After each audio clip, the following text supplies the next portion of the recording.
you know, musta? Hey Google, turn on Mama Peggy. Ilaw eh. Alright, turning the Mama Peggy on. Okay, so mayroon tayong biniling item na gadget. Medyo mas mahal to. Alam ko, medyo OC lang ako. Medyo OC lang ako sa gamit. May mas mga mura nito kasi nakalagay naman dyan yung tawag dito, travel adapter. Mas kailangan mo ba nito or versus dun sa mga presyong kasi bisahin ko phone ko. Parang hindi, pero buksan na natin yan. Sinasabi ko, mas okay lang ba bumili ng mga tigpa 500, 600 na travel adapter? Parang yun yung nakita ko mura. Ang pinaka-mura nakita ko na medyo okay na sa 400 something. Baka may mas mura pa, pero ang alam ko standard is 500 to 600. Pero bilhin natin na sa 2,000 plus, 2,2. Pakita ko sa inyo. Okay. Mas okay ba yung ganito? Depende.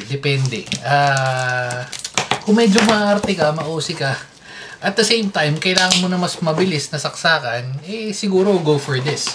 Pero kung okay lang naman sa'yo na magsaksak at magdala ng mga external or mga extra charger, pwede na yung standard na standard na na adapter, na travel adapter. Bakit? Ayan, buksan natin. Uy, wala na. Unang-una, binabayaran natin dito yung pangalan. Anker, not sponsored again, pero travel adapter. Meron na akong ganito. Actually, nabili ko yung pinakauna kong ganito way back 2017 or mga 2018 yata. And buhay pa naman yun. Pero medyo madungis na nga lang. And as back na yung gumagamit nun. And naalala ko, nung nagpunta kami nitong recently lang, nung sa Hong Kong, lumabas yung mga travel adapter na yun. Kasi dun sa pwesto na, or sa stayan namin na hotel is, iba yung saksakan. Meron akong adapter na binili para dun sa extension ko. Pero yung normal lang, is para sa Pilipinas, yung nakikita yung, wala akong basta yung normal na itsura. Ayan, lagyan natin yung picture dyan. Tsuk! Kung wala, baka nakalimutan ko. Pero yan, yung normal. Pero, dun sa, kasi UK yung plug. Pero dapat China plug, 'di ba? Pero yun, UK yung plug yun sa hotel and hindi ko siya magamit. So, ito, kaya pag-check ko, sabi ko meron na palang ganito yung Anker. At meron na rin naman iba. Actually, una kong hinahanap is Ugreen. Pag wala vent yun, may nakita na ako or Beijus. Pero since may nakita akong Anker, mas panatag ako again sa name. So, siguro, kaya dito ako nag-stick. Again, naging trusted brand ko na lang yung Anker kasi medyo mas marami-rami ng Anker na ginagamit. Hindi naman sa pero yun yung medyo pricey kasi talaga ang Anker. Pero, quality naman. So, sana walang mag-fail kasi medyo masisira yung quality niya para sa akin. Pero yan. Okay, so Anker. For Apple, Samsung, and more. Okay. Ayun, Universal C for Ultimate Travel, 65 watts. Ito pa yung sinasabi ko. Kung bakit yun okay lang yung normal na travel adapter, which is yung may mga, yung wala, kasi bubuksan natin, pupunta tayo doon, pero bubuksan muna natin to, pakita natin. Likod, wala, ayun lang naman, standard 65 watts. Okay, wala. So, open na natin to. Yan, nice one. Okay. Uy, medyo malaki. Wala na, yun lang. Okay. Thumbnail na lang din tayo yan. Oops. Tabingi. Okay, since wala na naman, open na natin to. Uy, medyo malaki. Tsaka maganda yung tsura niya. Mas malaki to ng onte doon sa ginamit ko na adapter. Yun sa naka-back. Pero yan, ito yung sinasabi ko. Kasi yung before, ito lang yung meron yung ganyan. Yan, oops. Pagka sa China. Ito naman sa US. Yan, standard. Ito naman sa UK. Ito yung ginamit natin. Ito yung hinahanap natin. And then last is sa Europe. Uy, mayroon pang isang ganito. Okay. Ano naman difference nito dun sa standard na or regular na travel adapter? Meron lang siyang ganito, which is kalabay-baying kung ilan, wala eh.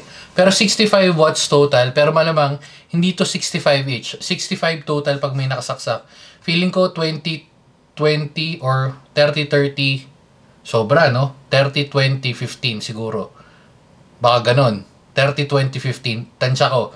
Hula ko lang. Pero kung makikita natin dito sa specs niya, na nandito ba? Wala. So, tinatansya ko lang. Tansyador. Tansyador na lang tayo. Wala kasing nakasulat eh. Wala kasing kahit anong informasyon. Wala. Pero feeling ko, ganun nga. Again, normally, ito naman, naglalaro lang ng 15 to 20 watts. And, since meron siyang parang, ayan, linya. So, feeling ko, ito yung shared. Tas ito yung QI. Key or key charger. Malamang ito 30 watts. 20, 15. Roughly, tansya ko. Pero again, pagka hindi mo naman ginagamit yung ibang ports, dun mo makukuha dito sa port na to yung mga 65 watts. Okay? So, yun lang yun. May difference sa ano. Tsaka medyo maganda itsura niya. At saka, pag bit-bit mo to, halim mo, nasa Starbucks ka at sinaksak mo to at tatambay ko ng 5 oras 5 oras doon para magkape. Ay, ang social mo kahit naka isang kape ka for 5 hours. At least yung charger mo, nakaanggar ka. Diba? Pero may mas mura akong nakikita again. Yung Tesan or Tesa. Tapos meron pang mga kakaibang brand eh. Pero hindi ko kasi trusted. Kung meron nga yung McDodo, baka binili ko kaso wala. Yung McDodo kasi nakita ko rin sa Hong Kong. Meron din sila doon. Parang di ko alam kung doon yung nag-originate pero meron silang available doon. Kaya wala silang ganun. So yan, kaya dito tayo nag-stick. At saka again, ayun no, ang cozy tignan, medyo sosyalin. Pero yun lang talagang difference niya. Kung matibay ba, hindi ko masasabi. Malalaman lang natin in a few years kasi yung travel adapter na bit-bit or ginagamit namin ngayon, sobrang tagal na.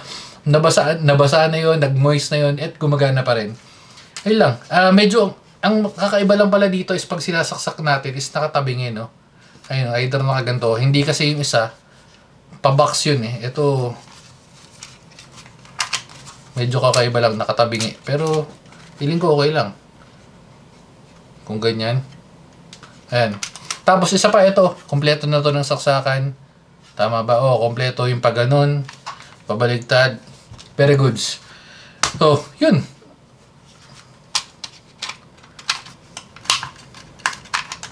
Again, yun lang. Kung may mapapansin kayo, yung 15 watts or 20 watts na charger, maganon, malamang ito lang naman yun. Other than that, parehas lang yun. Kung hindi nyo naman kailangan ng mga ports na ganon, at meron na kayong adapter na katulad ko na medyo na kailangan nyo lang ng extra ng ganito, okay na yung mga mas mura-mura kasi hinahabol lang naman ito is ito talaga para hindi ka na magdala ng extra charger. Pero kung wala man o meron man, yan na yun. Okay, so dito na natin tatapusin. Sana magtagal. Balikan natin to after a few years kung okay pa rin to. Tingnan natin. At dahil dyan, bye na guys. Anong model nito pala? Sorry. Wala eh. Basta ito lang. Anker Universal Adapter.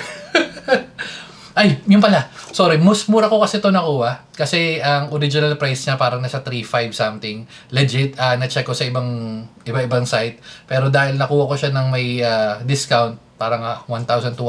Kaya ako nakuha lang ng naglalaro ng 2.2 or 2.3. Sana makakuha rin yung mas mura pa na. Sige na, bye na guys. Babu.